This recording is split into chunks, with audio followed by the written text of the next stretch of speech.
I just wanted to mention, before we leave the subject, that often people think, well, that was the past, what about now? How can I eat these kind of foods now?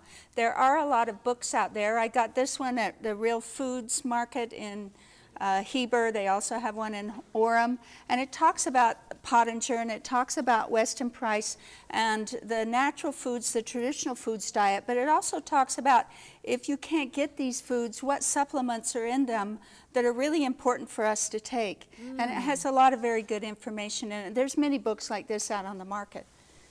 Wonderful. Now, is the key not going crazy? I mean, I have friends who have gone on that raw food diet, and it's so expensive, and you have to buy all these, cold pressed fruits and vegetables, and it's...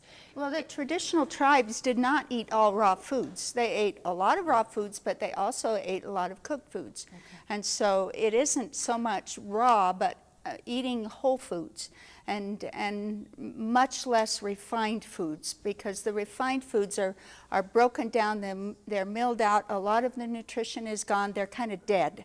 You want live foods, because how can a dead food feed your cells? So I often will tell my children, just think about if this that you're eating was alive at some point, right? Mm-hmm. Did it come from a tree or from an animal? I mean, something that was alive. Is that a good way to... Yeah, when you look at this strange-looking cereal with lots of marshmallows in color, that is not a live food. It didn't really come from it. Once upon a time was a wheat kernel, but it has been changed so much that there's not the wheat kernel left at all in it. All right, now I had a couple questions for you, tying this all back into what Danny was promoting earlier, the fertility thing. My husband and I have been trying to get pregnant for quite a while now, and we've had some challenges. Now, you said it was okay for me to ask you that. Yeah. It's something... Is it okay with your husband? Of course it is. He knows I'm very honest. I'm on TV, You're on TV, he's not, but okay. Yes, he does. He is now. All right, Paul. There you go, bud. Love you, honey. No secrets on TV. like It's babies. a team. Okay, go. We do like babies. I'm so jealous and so happy for Missy, too. So, all right, so how, maybe changing my diet? Should I be making different choices? Diet would be one of the first things, is to really look at what we are putting into our body. I mean, for so many centuries, well, in the last 50 years, doctors have been saying it doesn't matter what you eat. And now they're changing their tune, because they are finding that what we eat makes a huge difference.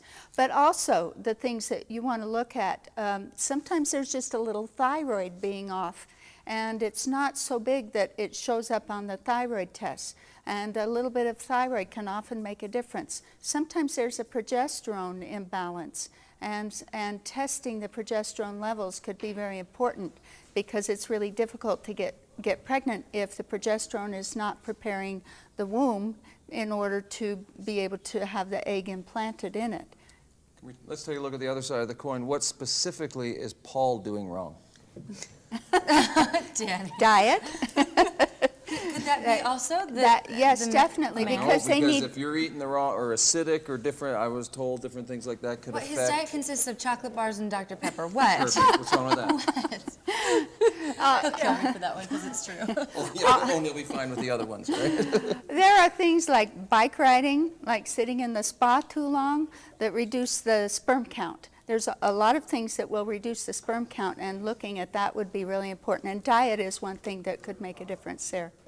You were talking about thyroid also. If you have a family history of thyroid problems, like my mom had Hashimoto's disease, had her thyroid removed, could that be a sign that I could also have? It very well could be a sign. And one thing you want to look at is the lab value TSH. Now, the normal lab value goes from 0.5 to 5.5, but they're finding that if it goes above 1.5 to 2, people have problems. And so look at your TSH and see what level it is. If it's above 1.5 to 2, a little thyroid might assist you. Was that in that? Remember that test you did with the... Was that in there? Blood panel. No, that wasn't in there. We're going to do that again next month about hormones and everything, and get my blood tested. Perfect. So we might be able to go through There a we blood go. panel and explain it sometime. Maybe we if you should have want. you. Now we're getting... See, with Dr. Yeah. Judy comes in. Before you know it, she's going to have a baby. And then we'll totally exploit that one too. Yes, won't that be fun? And then we can have a little cradle here that we, and you'll have your nursing covers. And so we just, You're expecting a lot out of me. I'm not the dad. that's great. I don't want this to turn into Vanessa's health issue. Well, okay, so we'll change it. When Missy and Preston started talking about wanting a baby, I suggested that they do certain supplements and, you know, just things that seemed common sense to me to just kind of prepare their bodies. You know, nothing extreme, but... Well, one thing that is often deficient in the body are the minerals. The kind of foods we eat, the stress in our lives creates an acidic environment in our bodies. And the body uses the minerals to help try and balance that acidity. And so taking good trace minerals, taking adequate calcium, magnesium, potassium, that can make a huge difference. You want enough zinc, especially for the men, but also for the women. You want a good amount of vitamin A. You don't want too much, because if you do get pregnant, more than 5,000 milligrams of vitamin A can cause a problem, but you want a good amount of vitamin A. That's terrific. So, and it goes back to, again, getting the real food so that you can get all of that. Thank you. Thank you, Dr. Judy.